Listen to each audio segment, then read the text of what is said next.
Thank you guys for coming. We have a treat for you. I hope it's a treat. I think if I was sitting in a place where I was thinking about selling my business and to be able to come to a session like this where I could hear directly from business owners who just went through this process and what that was like, I think it would be a real treat for me. So I hope if this is something in your future or something you're thinking about, that you're able to gain some gold nuggets with us today. I want to first introduce our panel to you.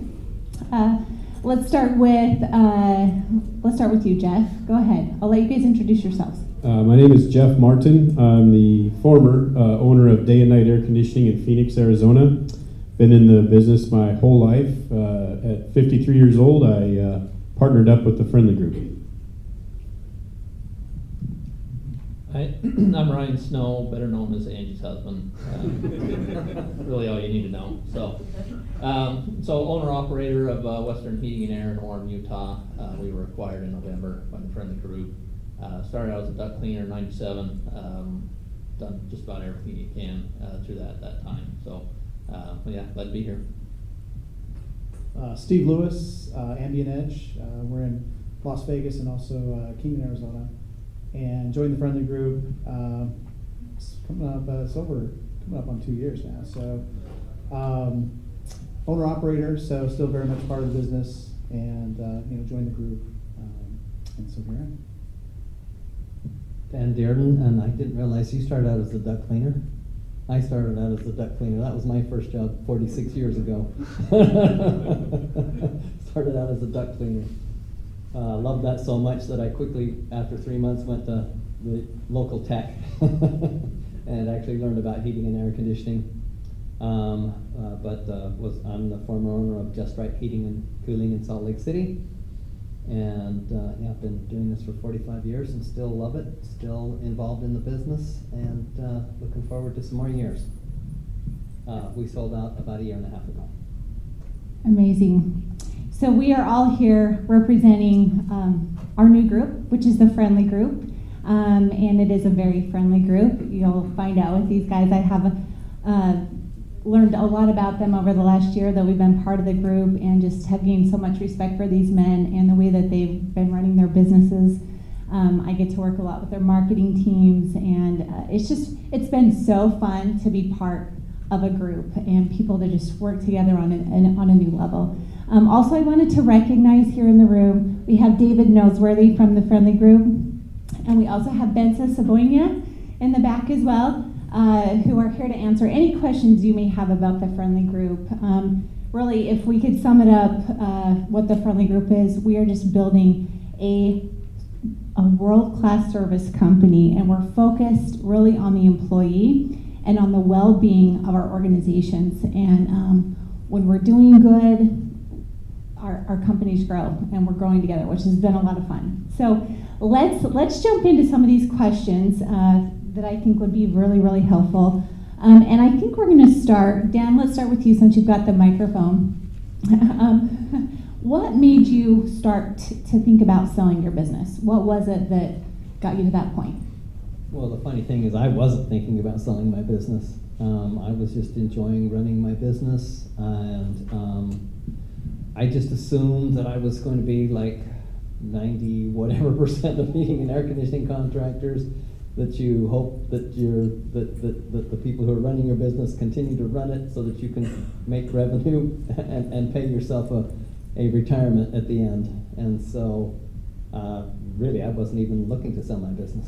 Okay, all right. Well, Brian, I know your story is a little bit opposite. I know that this was something you had been doing. Yeah, so Angie and I, we bought our company in 2007. So we went through a very small acquisition. I had 4 employees back then. It was pretty small. And from that time, the goal was let's build it so it has some value, right? So it wasn't necessarily I have a date in mind of, we're going to sell at this time when I'm this age, we're going to get out of the business. It was more of a let's put systems and processes together so we're profitable. And then if that opportunity comes along, we'll be ready to go. Awesome.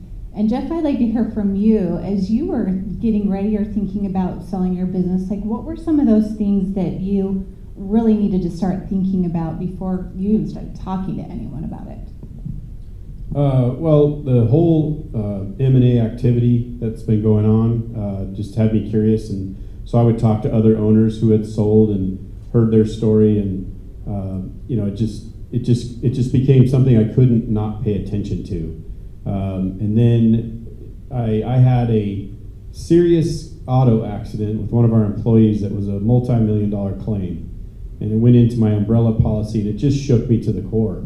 So all of a sudden, the liability side of the business was creeping up, and then I, just upon general research, hey, what can I get for this company? And it felt like, well, okay, maybe it would be better to sleep at night and get rid of some of that liability. And so the two things together kind of came at the same time, kind of by chance. And I just, it's when you have a claim like that, it does shake you. It just kind of makes you blink. Like, I asked my insurance agent, what if that happens again? He goes, well, it won't. And I thought, well, that's not a good answer. So the combination of just what I could get for the company and getting rid of the liability was enough for me. Right. Yeah. And Steve, I know that you were kind of intentional about some of the things you did before really seeking to sell your business as well. Yeah, so for me, I reached out to a lot of mentors, people in the industry that had sold, and not just like recently, but sold during the kind of last round of consolidation. Reached out to them, and I also did talk to some other contractors that had gone through the process, and I just thought kind of gathering as much information as I possibly could.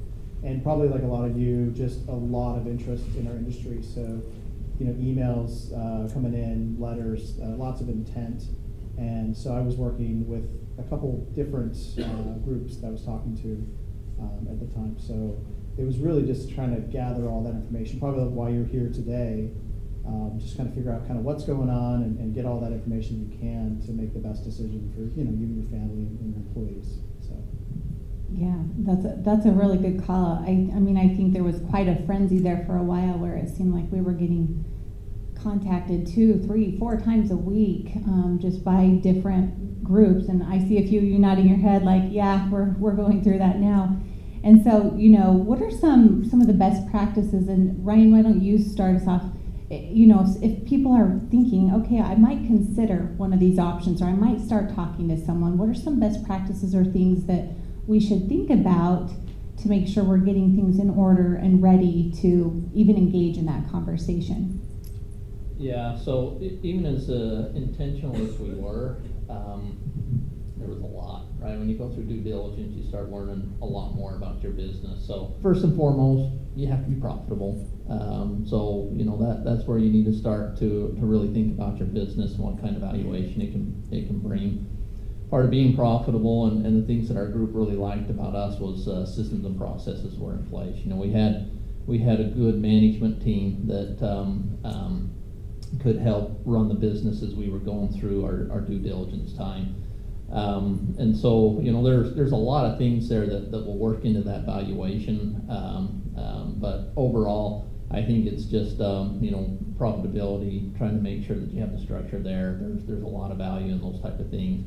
I would also say there is no company that's perfect. So don't worry about your business and your financials being absolutely perfect. You just need to be able to have a conversation, because they're going to find things that you're doing that's probably not the best accounting practices, and they're honest mistakes. And as long as they can see that consistently you're making those mistakes over and over again, it's okay. We'll have a conversation about it. All of us going through it, we've had that talk and just sitting down and explaining it to them. So I think sometimes in your mind and your perception is that my company has to be perfect or nobody's going to want to buy it, and that's not the case. These guys are professionals. They know what they're doing. They know what they're going to look for, and they're going to have the right questions for you to be able to answer. Yeah. Anyone else have some best practices they'd like to share? Dan? Well, one of the things that I thought really helped with our relationship was that we really had our core values defined. We became EOS driven, so traction. You guys have heard about EOS system, right?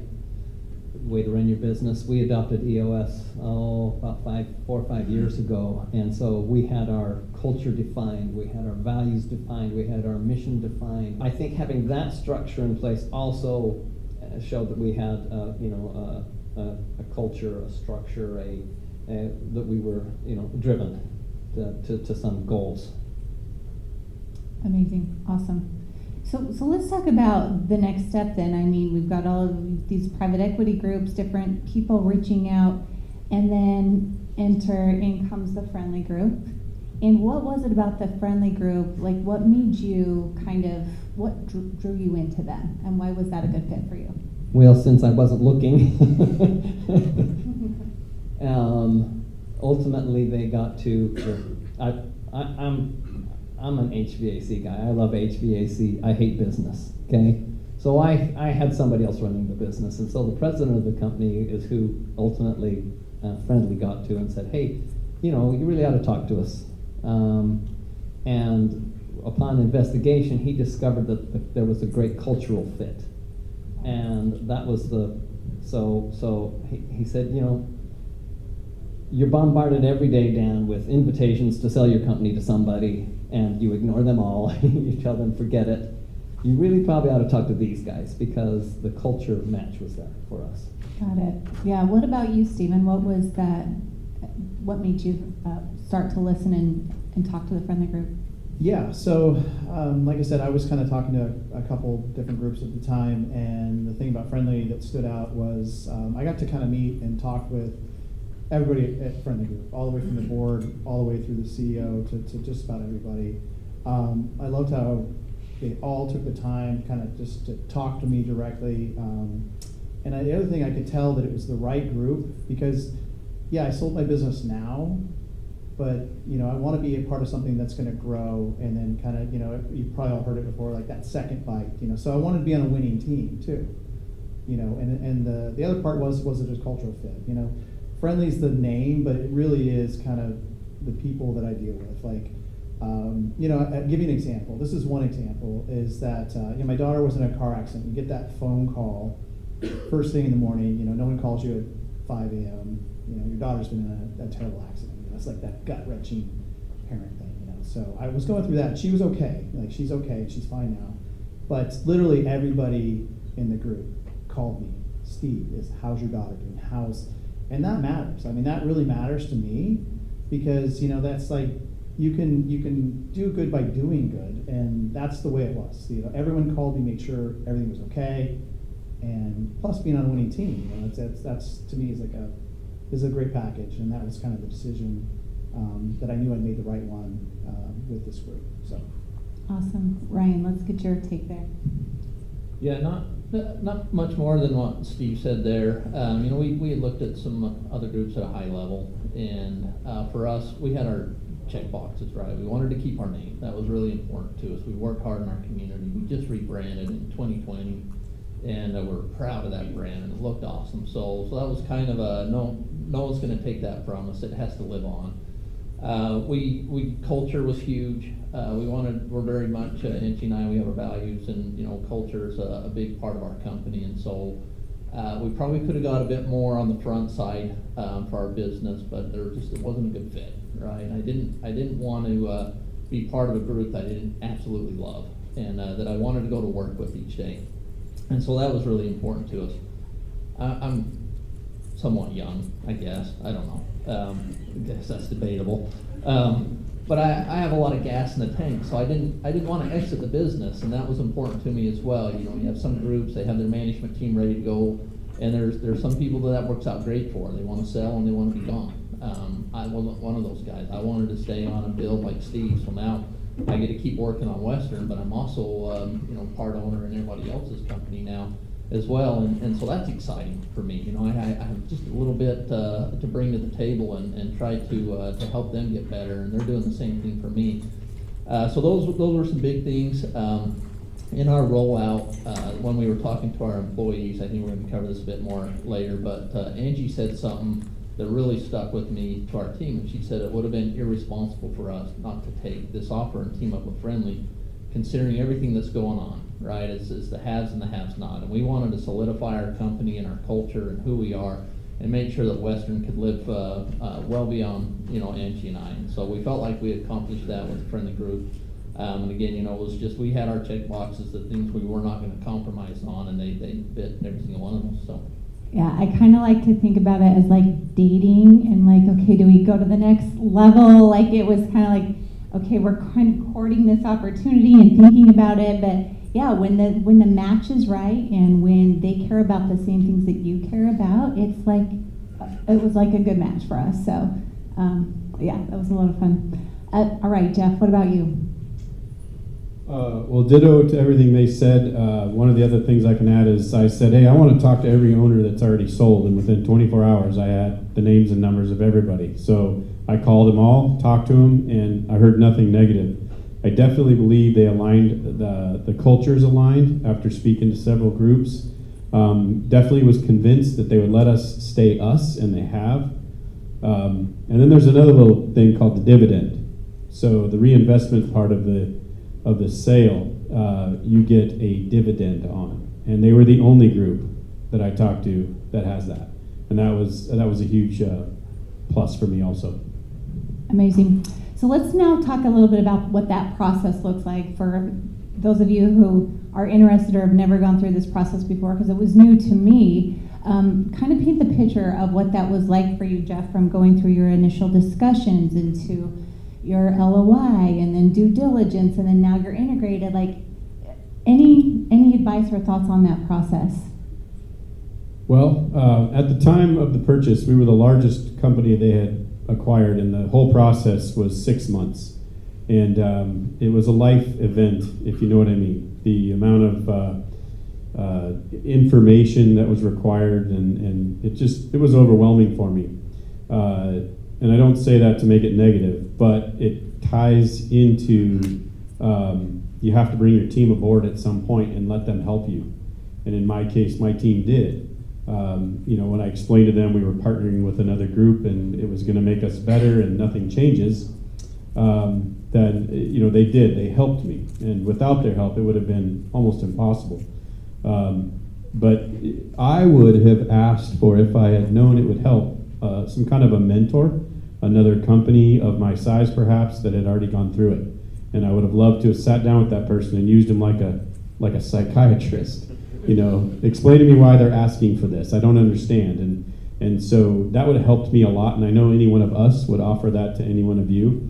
Who did you bring in to have you help prepare you and help you through this process? Well, the GM and each department manager sat them down and said, hey, I'm gonna partner with the friendly group. When I did that, I also informed them that I was going to include them in the equity position, which meant I was basically giving them a small piece of the company. Part of that was to say thank you for what you've done, but also to keep them really interested and motivated to keep going forward. And so we didn't lose a single person in our company, and we have almost 100 employees. So if you came to our company today versus a year ago, you wouldn't know anything different, really.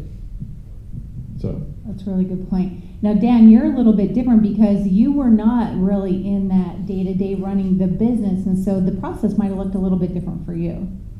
Yeah, it was different, not easier, just different. I had a great team in place already that ran the business. I mostly just showed up and smiled.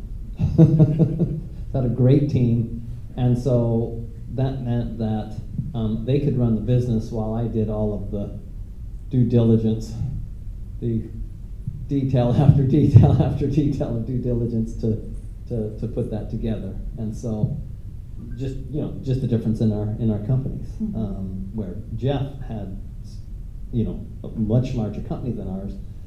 He didn't have the intimate details that I did.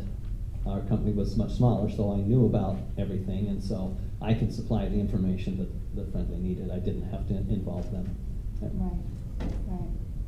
Stephen, any other advice as you were going through the process that kind of something that helped you through that, or anything that was maybe a challenge? Bourbon, mainly.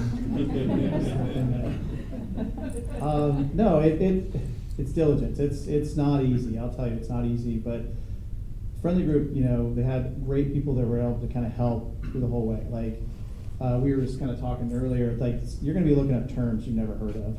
So, and that's where I think that mentor is so key, just talk to somebody who's gone through it, they're there to help you, and do the right thing, so to really help out we're looking to join our group. It's a lot, I'm not gonna sugarcoat it, there's a lot of information comes in, but I also will say that I think a lot of people are afraid of what that information might include, right? And I'll tell you that if you ran a good business and you've been this, like Ryan was saying earlier, you probably have some mistakes. We've all had these mistakes. And then going through this process, you find out things that you haven't talked about in 3 years. You're like, oh, yes, what happened was, and that's okay, because the core is that we're a good company, and I run an honest business, and did we make mistakes? Do we have things that we're not super proud of, or what happened here? I see that this was refunded. It's like, yeah, that was a really difficult customer. We all have that, and that's okay. And part of that diligence is, I would just say, I was 100% transparent, put everything out there. And like I said, if you're a good business and you've done the right things, it's going to be okay. So, anything you want to add to that, Ryan? Any other challenges, or maybe talk a little bit more about that due diligence process? Because as we were going through this last year, I was already working at Service Titan. You were running the business. It was still working very busily in the business, and also trying to go through the process. So I know that was a little bit challenging. Yeah, so I had to get help early. So my management team, we had 4 managers there we did at the time, and so I brought them over the wall very early in the process. It was awesome because we had a lot of the leadership with Friendly there when we did that, from Bill Coughlin, who's the president of the company, and the CEO, and so it was awesome to have them in there. It was awesome to have them share the vision of what Friendly's about, where we're going, what we're doing. So it made breaking the news to them a lot easier than if it was just me sitting down with them. So that was very much appreciated. From there, it was, I really need you guys to run your departments and stay focused. I'm going to go in my office and shut the door, and I'm going to be unavailable for hours at a time. And that's pretty close to what it was. Obviously they could interrupt, and we tried to keep things going as best we could. But there's no way I could have pulled it off. Angie, she full-time at Service Titan, so she was very unavailable to come in, and it is a lot of work, but it's doable. And the nice thing about that team, they take you through the steps. So okay, this is the first part that we're going to work on. They had everything lined out. So it was, by the time I came through, these guys kind of blazed the trail for me. So it took us about 5 months to get all of our due diligence done. As hard as it was actually a very smooth process, and it was pretty cool to come out of it and say, I have a much better understanding of the business now than what I did when I started 5 months ago into it. And so it was fun. It was challenging. It was rewarding. It was an overall very positive experience. Yeah.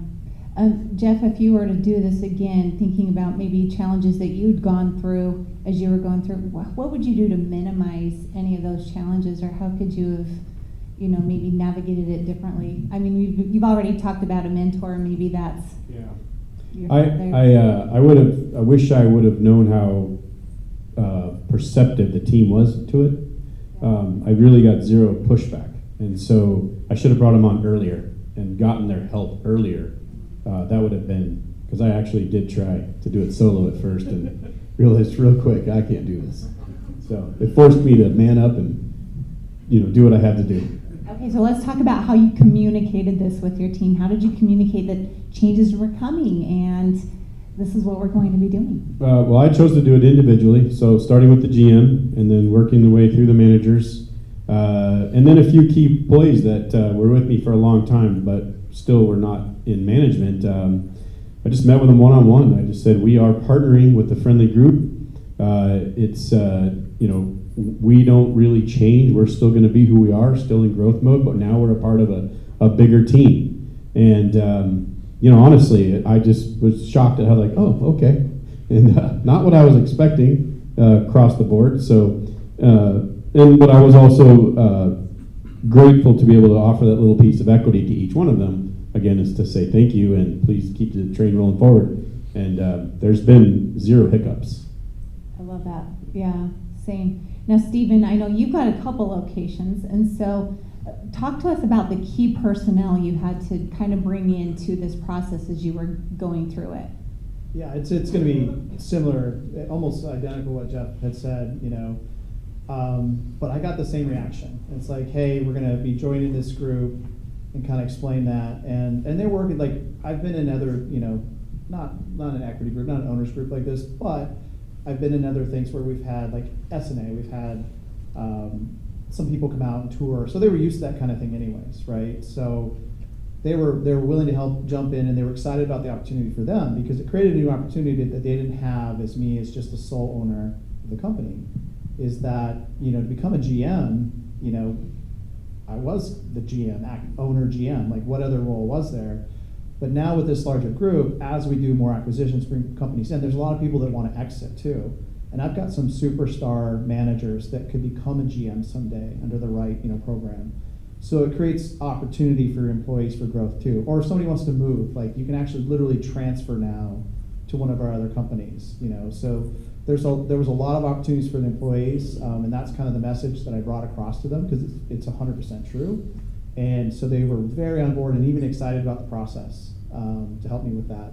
And I would say solo, it probably would have took I don't know if I would have done it. I think I would have gave up. So my team really helped me with the process. So Amazing. Dan, anything else you did differently when you were communicating to your team? No, I'll just add one little funny story. So Erica was our service manager, and Erica is a very driven gal, and just a great employee. And she had her sights on to someday be the president of Just Right Heating and Cooling. So when we let her know that we were being part of a larger organization, she said, "Oh, I can have his job now," as in CEO of Friendly. She decided, oh, the pond just got much bigger. That's my funny story. I love that. I know at Western we were really excited to share that with our team, to let them know that there were going to be growth opportunities now, because we're growing, we're all in this together, and it's been fun to see all of them kind of step up into roles and working for those opportunities. Not that they weren't before, but just to be able to do that. And Ryan, anything else that stood out to you as we were communicating these changes to our team? I was surprised at how fast they rallied behind us. When you have a lot of trust built in your culture and your company, I had several employees come up and say, I'm happy for you guys. You put a lot into this. You don't have to have all the burden of just carrying this on your own. And so it was pretty cool. You think that, gosh, this is going to be a big deal. They're probably going to walk you out the door, and it was completely the opposite. They felt very good about it. They were excited. They loved the opportunity that we now present as a crew. So there was way more benefits for them, and within 2 weeks, they had completely forgot about it. And what Jeff said, and it was business as usual. I was still in my seat, still running the company the same way. Their benefits got a little bit better. The retirement plan got a little bit better, so they were just as happy as could be. It really just went much, much better than I thought it would. And something that brought me a lot of comfort was just, for 15 years, Ryan and I have been, running our business together. We bounce ideas off of each other.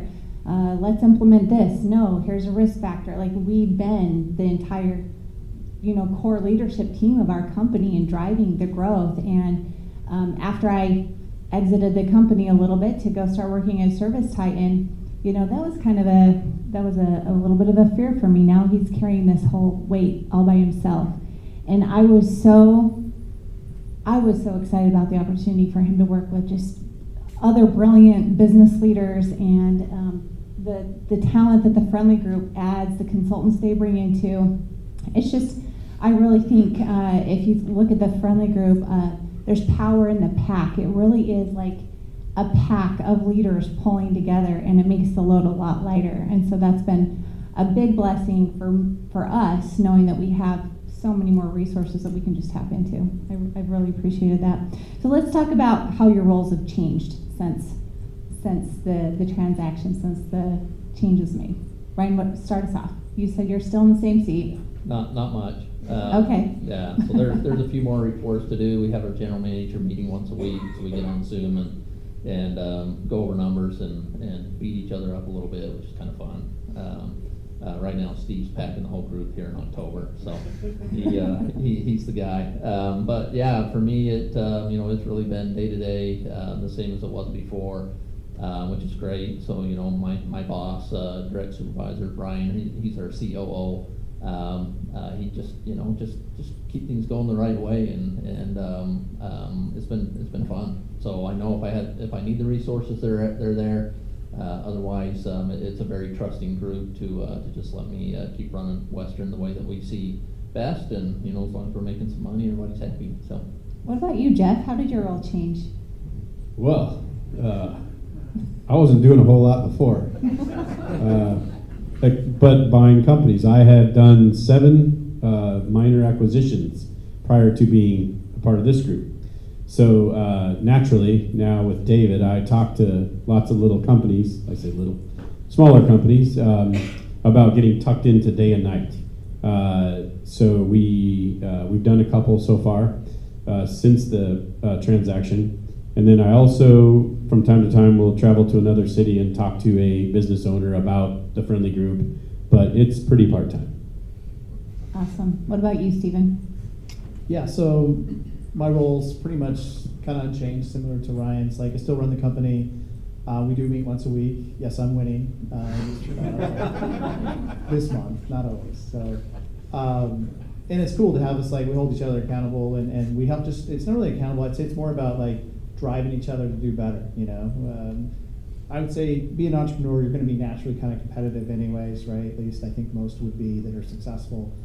And, keeping score is kind of cool. And we just drive each other to do the best we can. And part of those meetings, not just going on numbers, it's about best practices. Or if somebody has like, hey, I'm running this issue, what do you guys think? And I don't think there's ever been a situation to where we don't have, I think, a pretty good solution between all the minds working on it. So it's been awesome. The other thing is, like, I got a new service manager I promoted.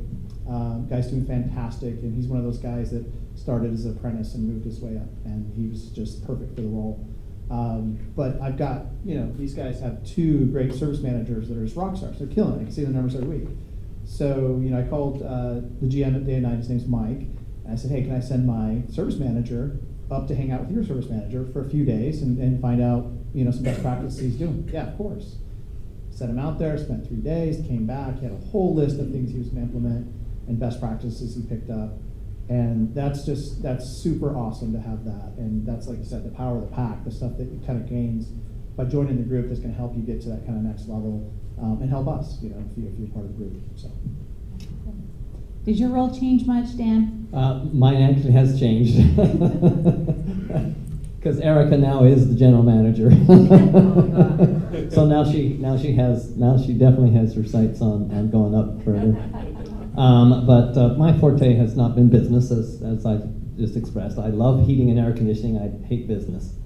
And so I've been very active in training and in teaching technicians over my career. I'm a national champion, that kind of stuff. I'm a tech nerd. And so, guy who shouldn't be running a business, right? The technical guy should not be running the business, never. And I realized that early on in my career, and that's why I've had general managers running my business for many years. So anyway, I'm now the regional trainer, and we're creating the Friendly Learning Center. And so that's where we'll be building the future technicians. So That's super exciting. yeah. I'm excited about it.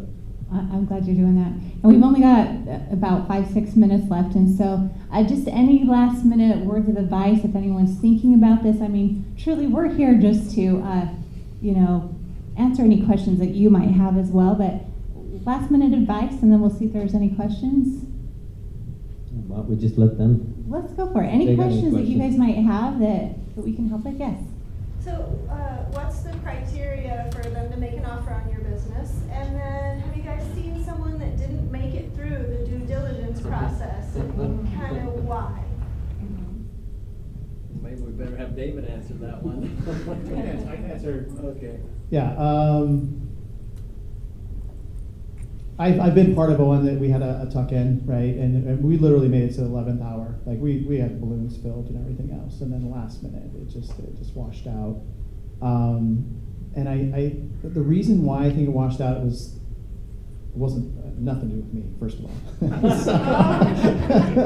No, but it just I think that they got into the process, and then at the last minute, I don't think he brought his team on kind of soon enough, really, and so a lot of anxiety at the last kind of minutes of it, and it was kind of washed out in the 11th hour, and it was kind of unfortunate. So not every time does a business make it through it. There's no doubt, and that's the other thing I would let you know is like it's once you sign like an LOI or you get in the process, that's not the end. Like you're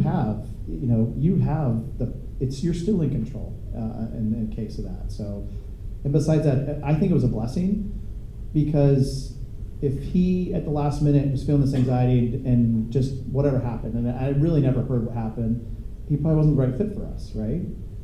And so that was a case that I personally kind of went through in a diligent process. That 11th hour, I mean, it was literally had balloons ready, because we were going to celebrate the next day, and it was the last 11th hour. Just kind of got that call and said, I just don't think the time's right.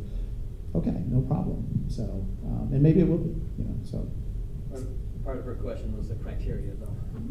Yeah, go ahead. Yeah. Yeah, so that criteria, you're gonna have somebody like David, he'll come in and look at your financials at a high level and give you an offer, a number, that this is what they think it's worth.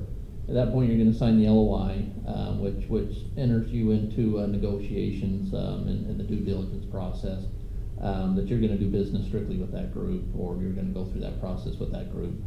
Like Stephen said, if it doesn't feel right, you can stop that until at the very end you're going to sign the contracts, and then that deal's done, and that happens right at the very end of due diligence. Once you go through, you're feeling good, the group's feeling good, then the transaction's complete. So there's a lot of different ways to structure the deals. Groups do different things all the time. Our group's big on having the ownership buy back into the group.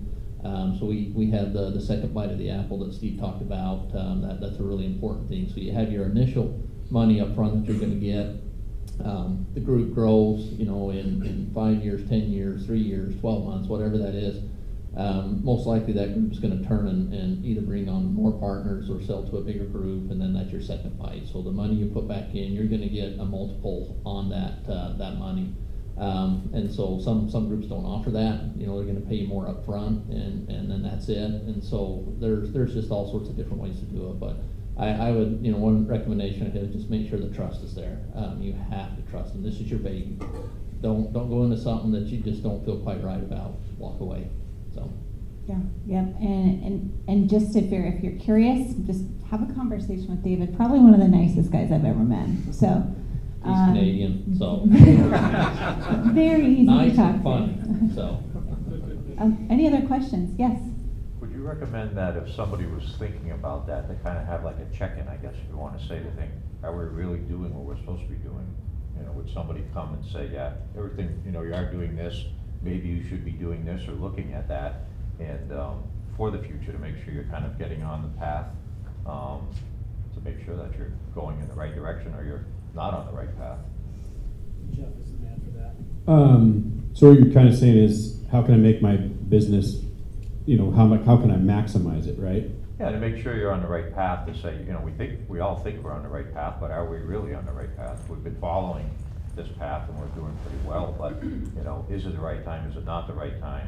And can somebody, and I guess it sounds like you do evaluations, you say, come out or send some financials or have some conversations and say, you are on the right path, maybe you want to do this, and maybe it's right now, maybe it's not right now. But to do a check-in, I guess if I want to call that, check the oil, check the air filter, yeah, it looks good, and you're on the path and continue, and or we have a conversation about it.